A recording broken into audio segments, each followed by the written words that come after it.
From baggy jeans and loafers for the pretentious to chunky skater shoes that look like they suffocate your feet for a living. All while the 90s folks tell us we always dress like the lame people. Let's talk streetwear.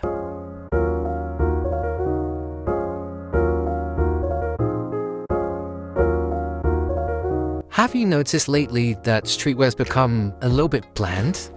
It's just boring now, with the same drip and the same 5 grey hoodies, all in a different variation. Weekday I love you, but you've got to put a stop to this. I don't know about you guys, but clothing has turned into food. So when you're walking around your city, you see the same thing over and over and over again. Smash burgers, Biscoff desserts, sweet honey chicken, and a sad 20-something-year-old.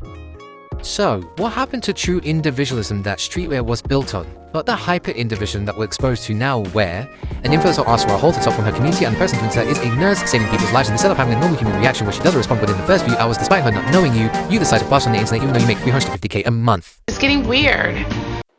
Now, before we get into the state of streetwear as we know it today, let's take a deep dive into the history of streetwear. Before we get started, I just wanted to say thank you for anyone sticking around to watch this video. It means a lot, and don't forget to like and subscribe. It helps me know whether you want to see more stuff like this from me, as well as it does give my little heart some hope. Now, what was I saying again? Oh yeah! Streetwear Avengers. So streetwear began in the 70s through the Bronx's Black American community. Block parties and DJ sets were a massive thing to bring migrant communities together. So, you would wear your finest gowns, right? And the majority of the time, they weren't really designer. Well, Dapper Dan, starting his reign in 1982 and opened his first atelier in New York. He was the luxury knockoff king. His silhouette would appear on the likes of Run DMC, who eventually expanded and made a deal with Adidas, LL Cool J, and Biz Markie. This style was brought up by political resistance and black self-realization. It was a force to be reckoned with. Unfortunately, Dapper Dan's store closed in 1992, but the aura was so strong that it carried nationally through America and very soon, internationally. The movement soon started to come synonymous with LA skaters and surfers who have to let you know at any given opportunity that they skate. This whole movement was about promoting individualism and DIY culture. Even if you viciously sucked at it, it still meant something. Streetwear mainly started off as a deterrent to high fashion. And as you may or may not know, high fashion wasn't and still isn't accessible to a lot of people the way it needs to be. And the high pay toll to get in? Well, is any of it worth it? The scene got so big that it caught the attention of luxury fashion houses. Tommy Hilfiger, Ralph Lauren, Louis Vuitton. And this is where the commercialization of streetwear begins. By the 2000s, we were well acquainted with streetwear and the individualistic fashion it offers. Quote, Ashley Tisdale and those infamous jean skirts that won't leave me the fuck alone. High fashion houses took a shine, shall we say, towards streetwear and began making collabs. Meet Supreme x Louis Vuitton. You remember when Supreme wouldn't just shut the fuck up for more than 2 seconds in the 2010s? YouTube and Instagram algorithms forcefully pushed that brick in our faces. Well, streetwear was mainstream now, and it was like glitter, just everywhere. The big boy brands had essentially made a mockery of streetwear's initial ideology, fusing that luxury with simple clothing is what killed any sense of real belonging or political standing. They also didn't know what to do with it, so they made a brick. A fire extinguisher, chopsticks, a fucking kayak, a dirt bike, a jet ski, a bloody toothpick, a goddamned crowbar, bolt cutters, an Oreo, a singular fucking Oreo, big red boots. Just know when you're getting sold an Activia yogurt in a Gucci store, you've lost already, and your day is ruined.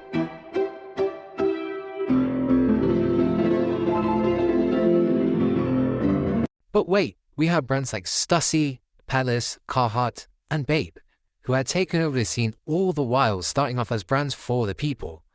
But here's the issue, why are we paying premium prices for something that was made to oppose high fashion? This is where branding starts to lose its way. With the influx of luxury filing down streetwear's accessibility, these brands had eventually started trying to fill in that market gap. by making it a club. You see, this is called aspirational identity. It's selling your own identity to you but making it better, also known as projective identification. A lot of brands use this tactic not just in fashion but the entirety of consumerism. This works all too well because streetwear is youth-coded and identity-based, so when luxury gets involved, it's all about status. So the formula here is simple. You want to look cool, so you go to the giants of streetwear. They sell you a version of you that you think you don't have. Then you buy $200 worth of shoes, a $45 t-shirt, and validation. Egyptians believed the most significant thing you could do in your life was die. And streetwear is now just boring. And long story short, brands have found a way to play in your face. This movement was born from belonging and togetherness. And now you can only feel said belonging and togetherness if you pay $60 for a hoodie with Lightning McQueen on it from Bershka. See, the luxury brands broke the system into a million pieces when the big bosses decided they wanted to capitalize on baggy jeans, thus resulting in the streetwear epidemic you're seeing today. And with the help of social media, the decline is only getting worse. But let's break this down for a sec.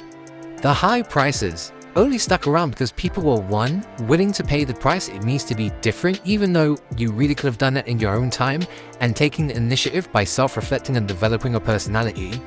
2. Fashion is communication. Nothing beats some asshat yelling at you that he has a specialized brick and a fire extinguisher. And last but not least, the scarcity rule.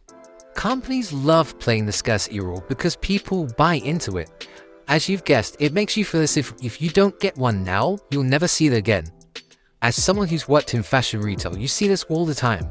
About 6 or 7 pieces of clothing get put on the rails to make a full line, it gets promoted or launched, and all of a sudden you feel like you need to have it. And because streetwear is nothing new, this works exceptionally well. They would release something slightly different from the last, make you think that it's selling out like hotcakes on a random Tuesday while there are 20 boxes stacked in the stockroom. You don't think about the prices in that moment. Sure, it costs $200, but you don't want to miss out, so you buy it. And now you're in, until the new releases drop and you're back to square one. No innovation. As much as you're paying these high prices, have you noticed there's also no innovation with these brands? See, streetwear is wearing elevated basics, right? Like football shirts, baggy jeans, and junk jewelry. A lot of companies aren't creative because once they find something that makes them money, they'll stay there. And this makes them money. However, people eventually lose their sights and would like to move on. Again, they don't know what to do with streetwear. And to be honest, there's only so much innovation you can do until it's no longer streetwear and something completely different. So overall, the brands got bored of the style and moved on. And this is where fast fashion starts to take place. Matcha tea and Instagram. Yes, the style is now comparable to matcha tea. No shade or hate to the people who indulge in matcha tea. If you do, that's great, but it makes my stomach hurt, so I hate it. But overall, the movement has been boiled down into almost nothing. Luxury said go fetch, fast fashion brands picked up like their life depended on it.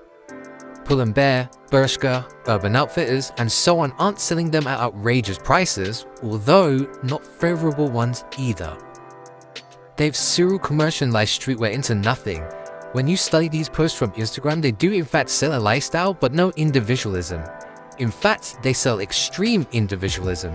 You are gatekeeping an outfit from Primark, for fuck's sake. No hate to Primark, I get it. But what are we doing here?